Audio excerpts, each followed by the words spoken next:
What is up, guys, and welcome to another episode of Crushing Small Stakes PLO, where we jump into action on 10.25 on Ignition, and we look for tips and strategies that you can use to climb out of the small stakes and build up your bankroll. So let's jump into the action. We have a pot here. It was limped and we ended up raising. Flop top two, no backup, fall way, out of position. Just went for a check on the flop, looking to check call, and then bet. Save turn cards, check through, and so then we went for the large sizing on the turn, and got 3 folds. So we have double suited. We have double pair here, 4-4-7-7. We are going to open, given that we have some connectivity and a suit. Ace 10-10-6 is just going to be a fold in the small blind.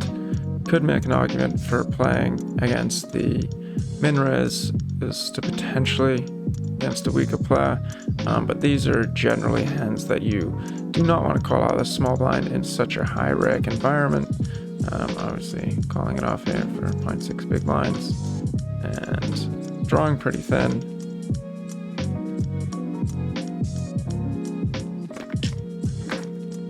And we lose a monster 9 big blind pot.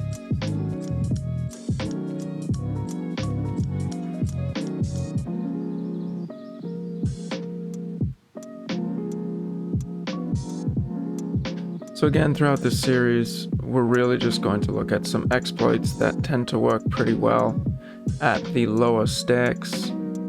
You are going to see a lot more of multi-way pots, so you need to really understand the dynamics there in terms of, making sure that you're checking out of position, making sure that you're using a smaller bet sizing, and taking advantage of how straightforward people play in those multi-way pots. So in position, I will be stabbing quite aggressively in general, but especially in multi-way pots when I feel like my opponents have a much weaker range. And that doesn't mean that we're just betting any 4 cards, but it really does reduce the quality of our blockers that we need in order to make a bet.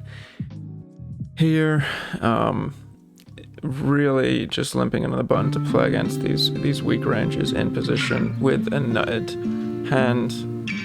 Obviously this is a pretty trashy hand that we would usually fold, and we likely will even fold here. I mean, I don't know if we get 3 callers, we can't, and go 6-way, but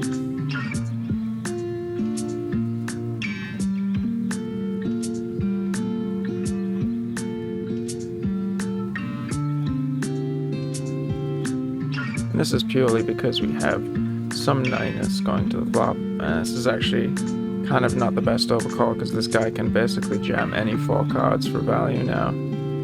So I did not notice his stack size. So this is actually a poor overcall in the spot. So he is so likely to jam, or should jam with many cards, but he doesn't. So we do flop 2 pair, got shot, backdoor flush draw.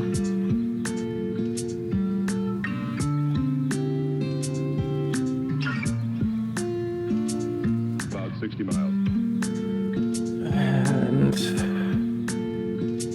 I don't think we can fold.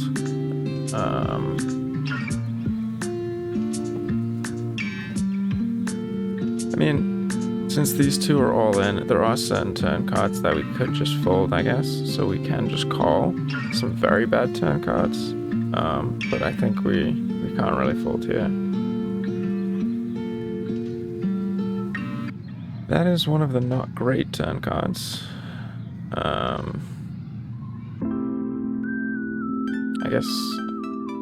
I guess we're not folding on that card though.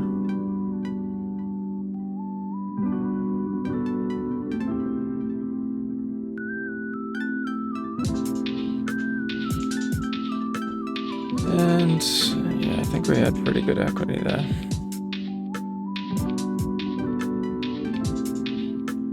Unfortunate, really.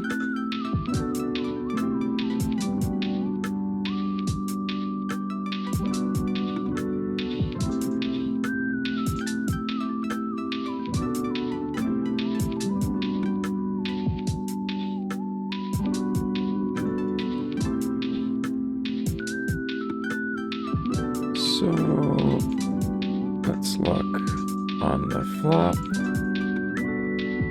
Yeah, on the flop we had 50% equity four-way.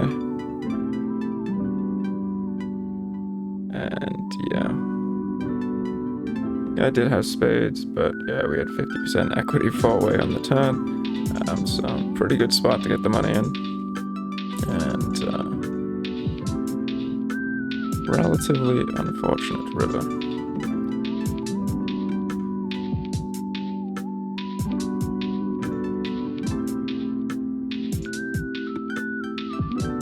Ace, king, queen, four, rainbow. At this table, I could potentially see opening it. Usually I would want to have a fourth Broadway card or a fourth connected card to open up with rainbow cards here, but on this table, I think we're okay to get a little bit looser. And then we can just check fold the flop. Pulling again out of the small blind.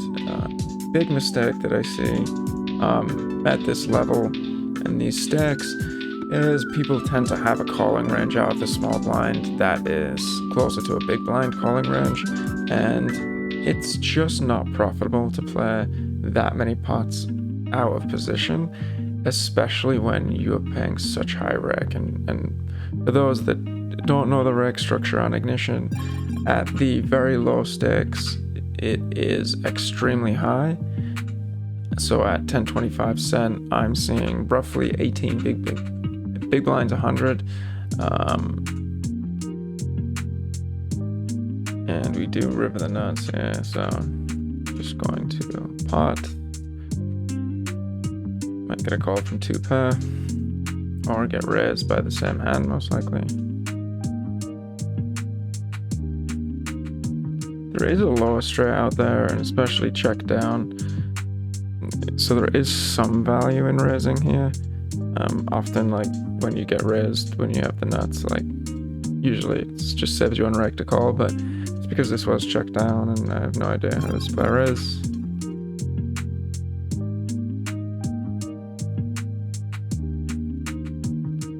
Yeah, but that is the likely outcome, and that you'll just end up paying rake. So I'm not sure why he ended up raising the river there instead of just calling. It's clear at that point we both have the same hand.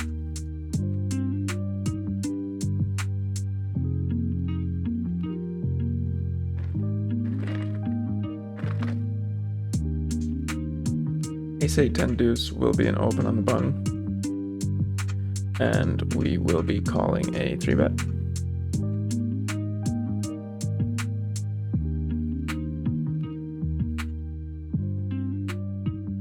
And flopping the second, third nuts, I guess. This is a very dynamic board. I do block a lot of the continuing range, but there will be straights out there that, you know, this guy's not going to fold on the flop. So, and usually I would go for a 1/3 sizing in these kind of scenarios, but against these like weaker passive players, I tend to just bet a little bit larger because they're so inelastic to the bet sizing.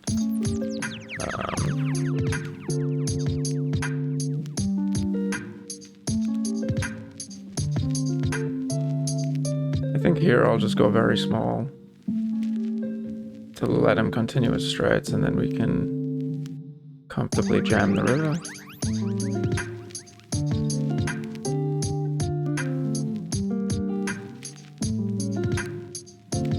You know, I would maybe go a little bit larger, but you know, when we have the 10-8 blocker in our hands, we just make it a lot harder for our opponent to have hands with equity against us, like sets.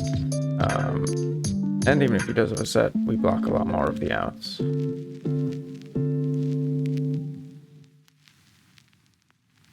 pot. King 10-10 jack will be a raise again.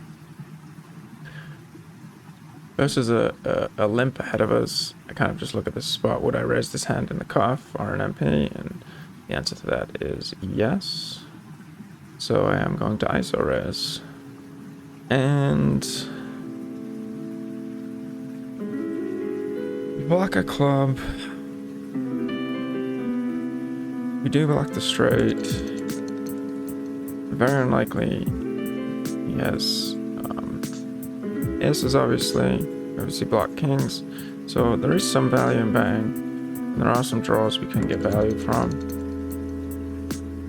Obviously calling the min raise here in position and flop a pretty big hand.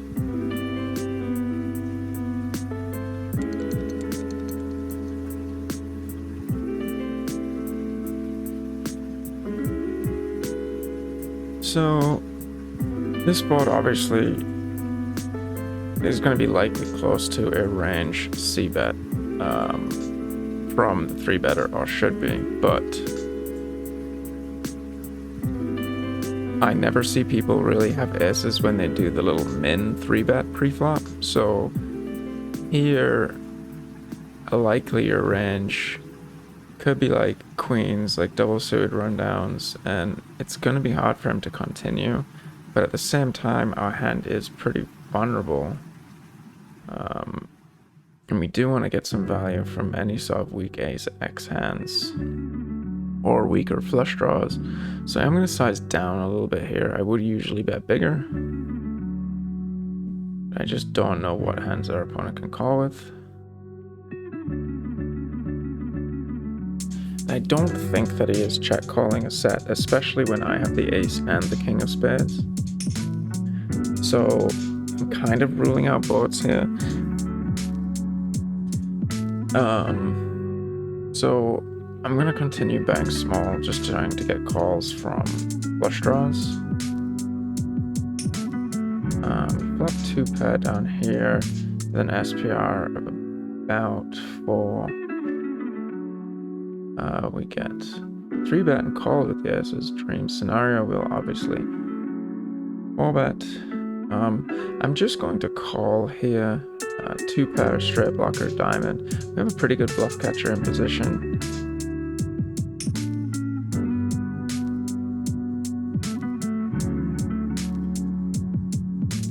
And I think we have a call here on the turn. It is a weak 2-pair.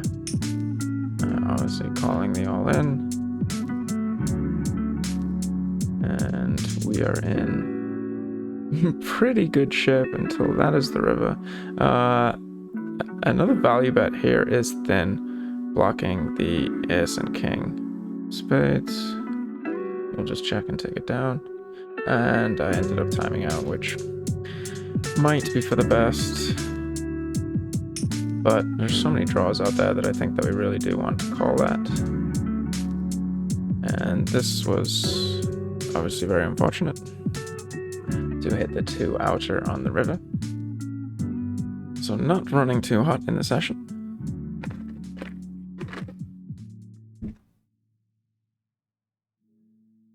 But all we can do is get the money in good.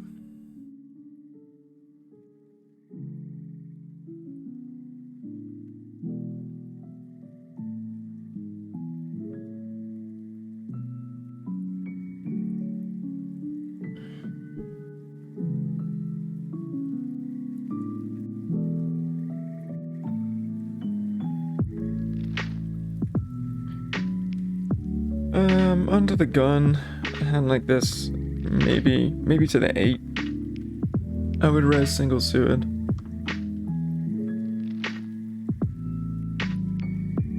It's pretty close. We could probably get away with raising it at these stakes without post flop edge.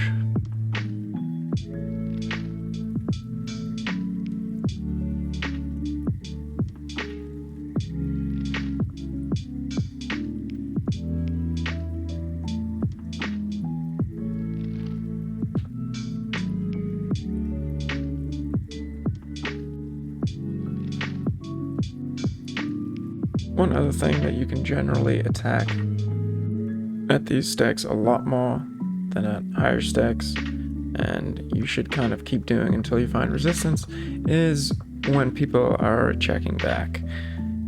People are just not protecting their check back ranges enough. They're overbaying with merge type hands, and so you really can take advantage of this by aggressively stabbing turns once your opponent does check back, or check raising flops, with middle pair blockers or other sort of nut hand blockers, just because people are going to take a hand like top and bottom pair with no backup, and they'll generally bet it once you check to them. And that hand is really going to struggle if you check raise and start applying a lot of aggression. So one thing to note, you can really increase your red line in these games. I am actually going to raise this hand in position and try and play another pot against our friend here who beat us with the jacks.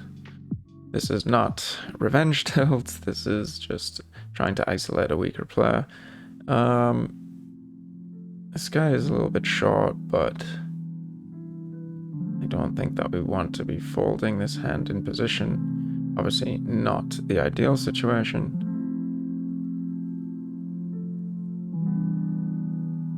It's a very dry board. We should see him potting here a lot.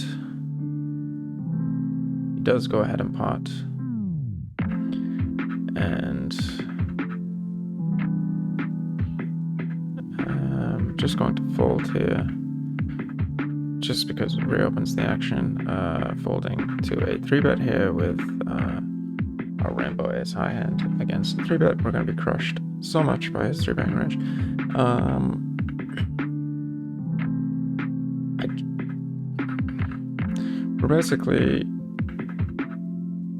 We basically have an SPR of 1.5, so we need equity somewhere around 38%.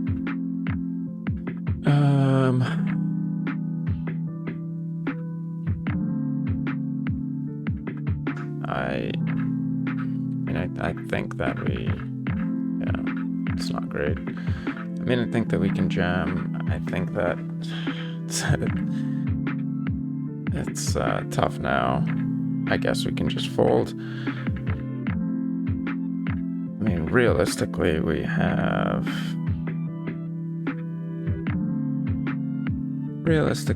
what, we have 8 outs.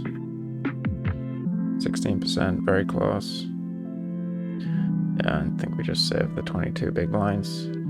Some of those outs potentially could be covered on the flush, or he could have, obviously, some straight draws along with his aces, but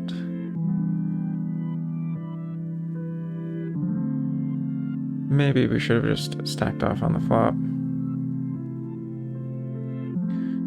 Because depending on his backup, we're usually going to have okay equity in that situation.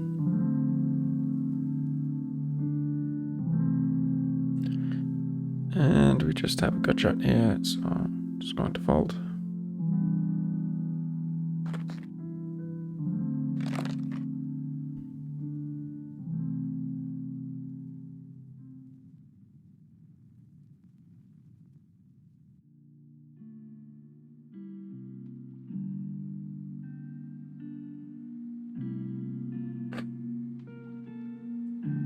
Ace 4, 7, 8. If it was folded around, this is a hand that I would likely open in the small blind. These stakes again, I'm going to open the small blind quite aggressively compared to what I would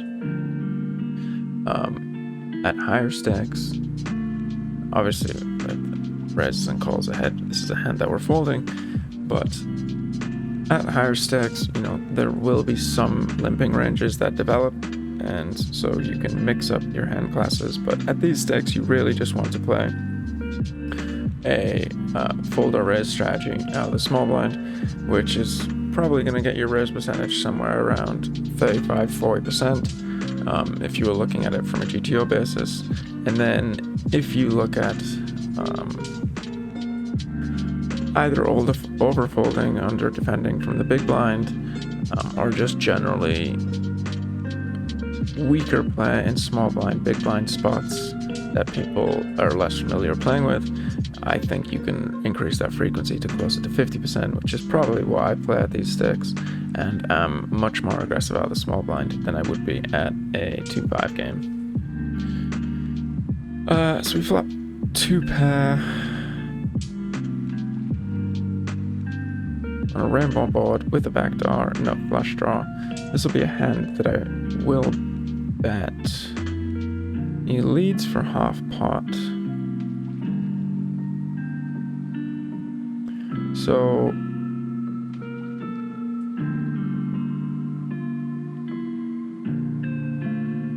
likely here, he is going to have some leading range on this board. He is going to connect with some open-enders, wraps, pairs, and straight draws that are quite strong. With little backup, I think I just want to call here. In position, we can handle turn transitions well. And that is a pretty good turn.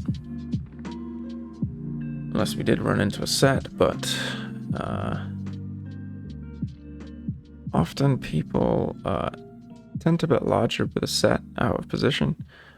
This point feels like a draw, and trying to get to a cheap river. So I am going to raise it up.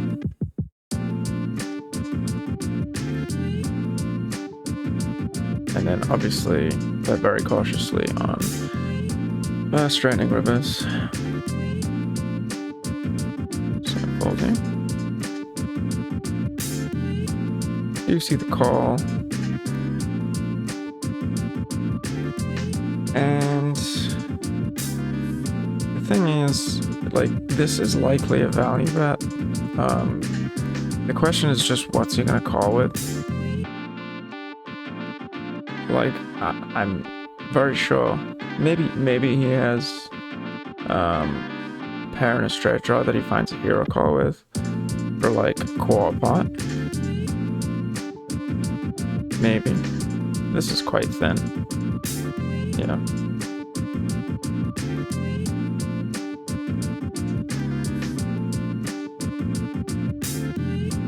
So we do get limp. Yeah, this is a limp raise, right, from under the gun. Usually only one thing. In position, we're too short, I think, to call this hand. Obviously, we don't want to fold too many 3-bets in position, but I think we can get away with this one, given that that range is just very defined.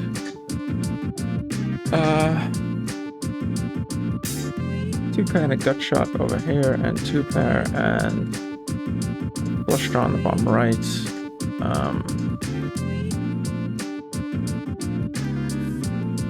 I'm gonna check back. Both think there's too much value in betting.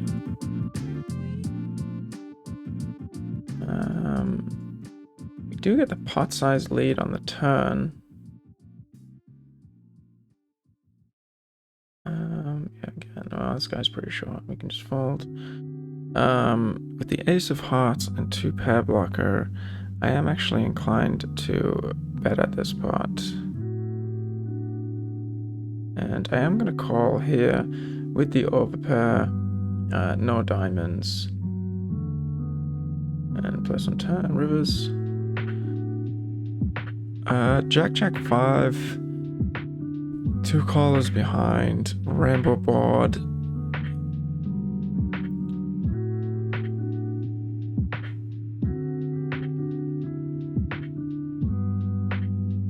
I think that we actually want to check this. I don't think we have too much of a leading range. If this was a Jack 5-5 board, then I would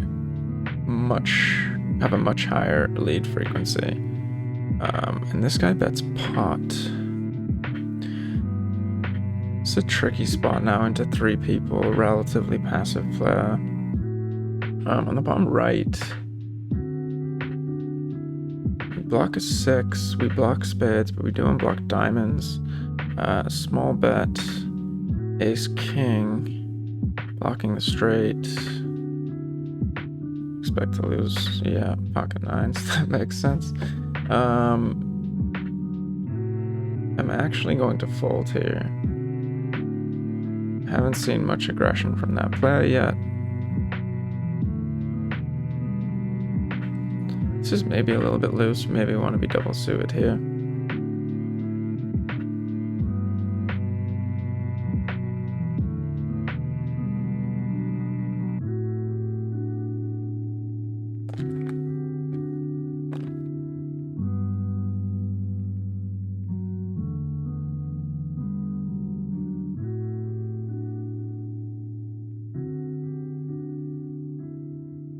I will complete with the queens. This guy hasn't been too aggressive pre-flop, so we can maybe get to a flop for cheap with a hand that can obviously flop very strong multi-way.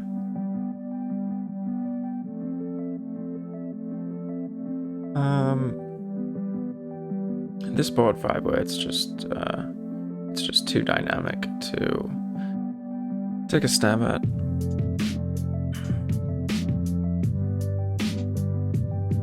And this board actually just connects with a lot of ranges, and people are just going to be able to find a lot of calls here. So I'm going to size up and actually just bet pot in these smaller pot scenarios, in these limped pots. We do have some playability with the jack blocker. That's a pretty good turn. I'm just going to continue to go ahead and pot. I'm going to fold over here. With just the nut flush draw. I do want to play larger pots in position with this guy. And king queen. King queen 8-6. Guy's playing every hand.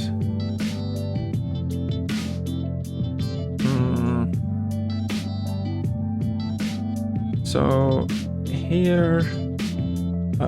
We have a pocket pair in our hand. We have no backdoor flush draws, no backdoor straight draws. This is a hand that we definitely want to just bet. We have obviously top pair blockers. The board is uncoordinated, and we don't have really any good future runouts or improvements, so we just want to bet and take the pot down.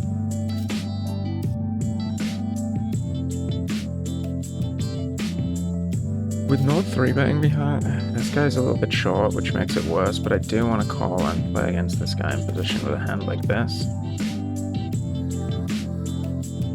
This is the only problem that this guy's short that makes it not a great play potentially.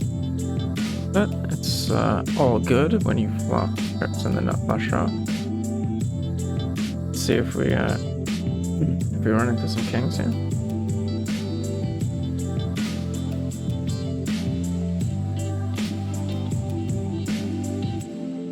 Given that he's tanking this long, he might have kings.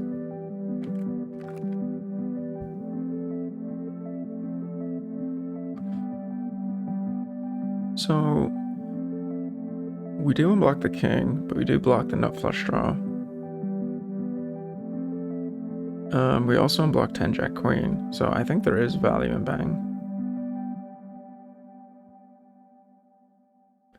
Again, against these weaker passive players, I will size up to half pot instead of 1/3. Just to try and build the pot when I think that they're likely going to be a little bit stickier.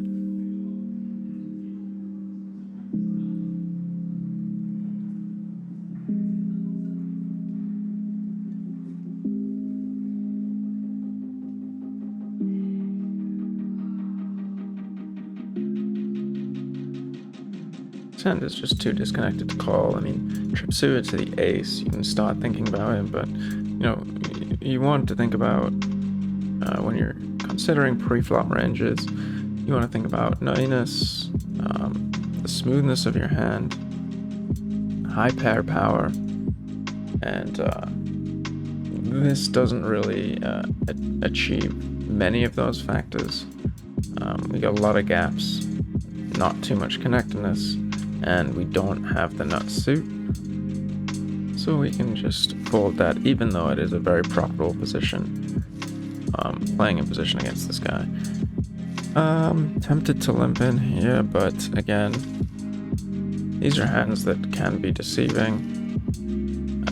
somewhat connected, but you have gaps, double suited. But when you end up playing these hands multiplayer, your suits are often dominated, your straight draws are often dominated, and we get a flop like this, and we just have to continue on it, and then we get ourselves into trouble.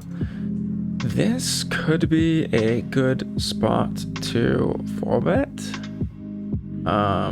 This guy has been a little tight, but it's only 8 hands. This guy is very wide, so I am actually going to 4-bet squeeze here, and we insta get jammed on. So, oh wow, okay. Well, if our suit's alive, it's not the worst spot, I guess. And our suits are alive, and we flop the nuts. So that works. We are going to 3-bet here. It's a little bit disconnected, but this guy, these ranges are just very wide and weak. This is a board that I will basically never have a leading range on in a 3-bet multi-way pot. It is smashing the raise calling ranges. We're going to be playing opposition on a very dynamic board, so there are really, you can just simplify this to checking full range. Ace King 10, non-nut suit. Do want to raise this to at least try and force out the blinds. This is now a good card for our range, and I think that we do potentially want to bet now. I don't think that we have to bet too big.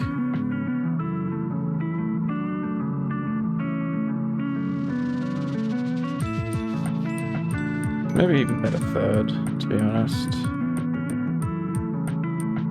We'll go half pot because I do want to fold out some of the weaker draws. And we do take it down. And yeah, against a lead in a raise, we are just out, unfortunately.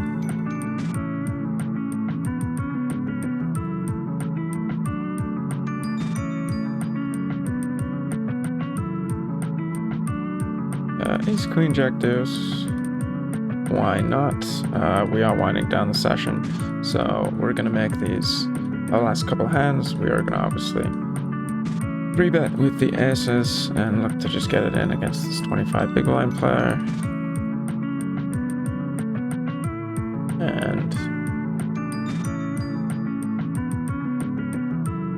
so unfortunately we're like very deep against this guy. But this is a board that I do want to bet on, especially blocking a 6. Yeah, I mean, that's obviously unfortunate to get snap jammed on. Here we have the gut shot, we block Jack.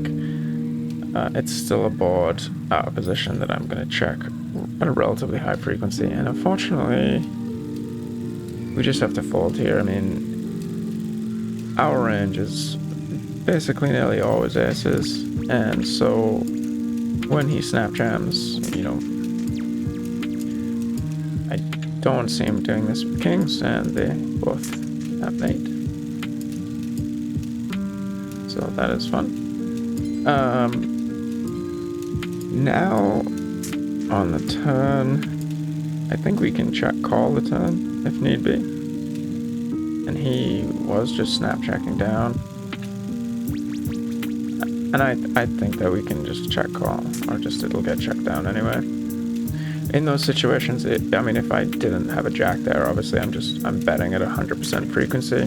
Once he snap checks back the flop and turn, that is just almost never strength. So that is going to wrap it up for the video, just across the 30-minute mark there. I think we had a decent session, didn't run too great, but make sure that you subscribe and stay tuned. There will be a lot more episodes coming out on crushing Small Stakes PLO. And also check out our website at plopokercoaching.com. There are a lot of in-depth articles and other video content available there.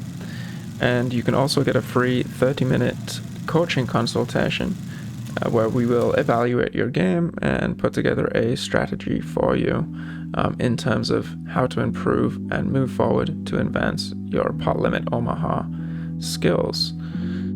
Thanks everybody for watching, and good luck at the tables.